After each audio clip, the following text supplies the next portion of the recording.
When you talk about taxing I-80, you talk about the incomes, the economy of that entire corridor, and it's different than Pittsburgh and Philadelphia, where there's a lot of growth, a lot of factories, business going on.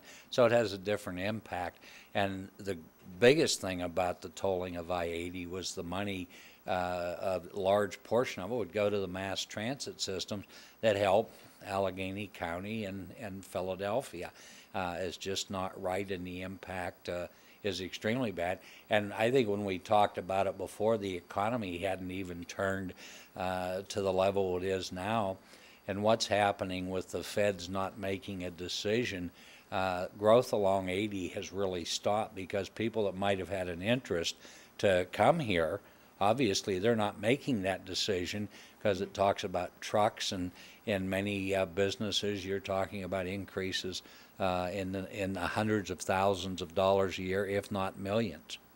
And where does that money go in particular? To the Turnpike Commission or to the state transportation? Well, the way that law was set up, the Turnpike Commission was authorized to issue bonds to do the tasks assigned by the law. And again, I mentioned a lot of that money went to the two largest areas in the state to mass transit. So it would go to pay off those bonds if in fact they would end up making that decision, and therefore would go to the southeast and again Allegheny County, but particularly to the southeast. And it's not only isn't fair, and I don't normally use that term because you know, it's not right.